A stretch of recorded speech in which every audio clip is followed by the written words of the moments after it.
Viancy, aarangkada na mamaya, save the time, 8:30 PM.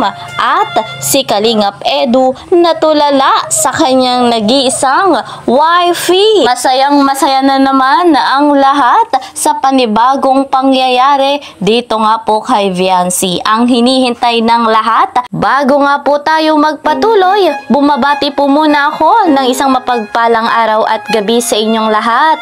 Saan mang sulok ng mundo, special shoutout sa lahat ng solid team Kalingap, gayon din sa solid supporters ng love team na EDSI. Suportahan nga po natin ang nag-iisang Kuya Val Santos Matubang, gayon din po si Kalingap Rob, kasama ng kanilang may bahay, Ate Edna Vlogs and Madam Jackie Tapia. Alam nyo naman kung bakit ko nga po nire-recommenda sa inyo, sapagkat napakaganda ng kanilang layunin sa mundong ito, ang marami pang matulungan, mabigyan ng pabahay, scholarship at financial assistance. Ako rin naman na inyong lingkod, Kalingap Kel, patuloy pong humihiling na inyong tangkilikin, humihiling ng inyong suporta sa bago pa nga po sa aking munting channel. Please po subscribe, like and share my videos, at para lagi kayong updated, don't forget, click the notification bell. Mga Kalingap,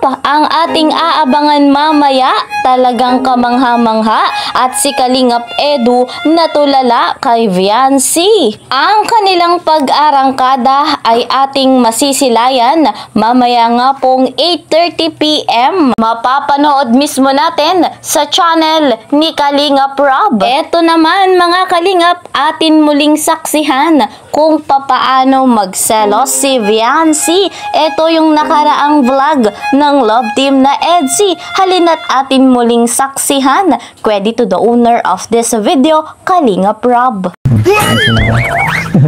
Gising naman. Kamusta ka dito nung mga nakaraan? Ay, huwag mong isipin yun, isa lang sa mahalagang tao sa buhay ko. Pinakamahalaga, sabi mo kanina wag ka. Oo, sa pinakamahalaga, isa ka rin. Sama mo na ikaw, dalawa na.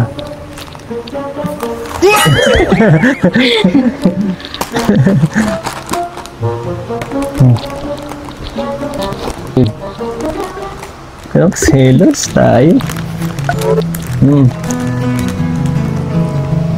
Bakit? Sabihin mo lang naman kasi. Bakit kailangan mo pa mag-ano? Wala kang tiwala eh. Magtiwala ka kasi. Wala na akong gagawin masama. Na ikaka-ano mo, ikaka-hurt ng feelings. Talaga lang ka. Gusto mo talaga malaman? Siya ay si M.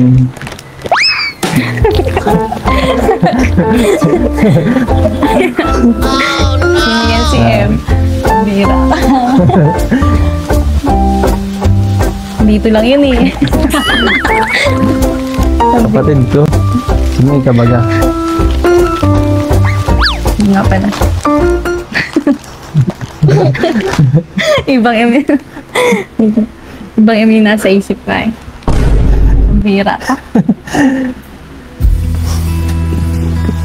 Ano? Bakit? Okay ka lang? Ba't naiyak ka? Hindi ako naiiyak. Anong naiyak? Makipagkita na lang rin kami sa kapatid ko kasi sayang yung opportunity na doon na lang rin kami. Saka malapit lang naman siya dun sa lugar namin, kaya bakit hindi, di ba? Bihira man lang siyang umuwi. Isang taon na nga natin hindi na uwi. At siyempre, kahit pa paano, minis ko rin yung kapatid ko. Parang ikaw lang. Yeah. So kasi, pinatagal mo pa, pwede mo naman sabihin kung sino. Kung sino? May pa-MM ka. May pa-MM ka pa. Para tinignan ko lang kung anong maging reaction mo. nagsiselos ka, Alam mo. kung wala kang pake, diba? Nakaraan, diba? Itong nakarang araw, bumagyo. Kumusta kayo? Nag-uwi ako sa bahay. Nag-uwi man din sila ate, nag-uwi kami na.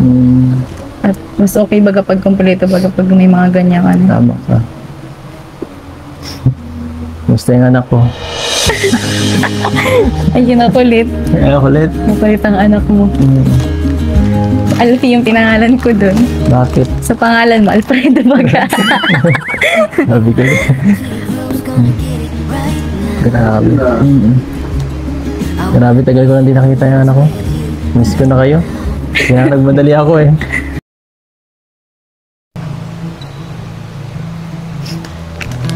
Okay ka na? Okay na ako, hindi na ako ma-okay. Si Ate Mika lang pala yun. Kala ko si M.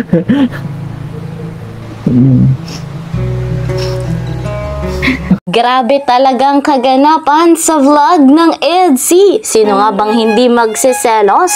Pero mga kalingap, hindi naman po nakakapag-alala dahil yung pinagseselosan ni Viancy ay kapatid pala yung ate mismo ni Kalingap Edu. Masayang masaya tayong mga solid supporters ng love team na EDSI at patuloy nga po nating tatangkilikin ang love team na ito. Patuloy nga po nating susuportahan ang tambalang Kalingap Edu at Viancy. At guys, mga Kalingap, bago nga po natin tapusin ang vlog na ito, huwag niyong kakalimutan, mamaya na nga pong 8:30 PM ang inaabangan nating pag-arangkada ng ating nag-iisang Lady Viancy. Kasama po dyan ang mga bagong ambassadors at ambassadress. Sabi nga pong pasabog ng Velvet Box. So guys, hanggang dito na lamang po muna ang ating update sa love team na EDSI. See you po sa next video. Mag-iingat po kayo palagi.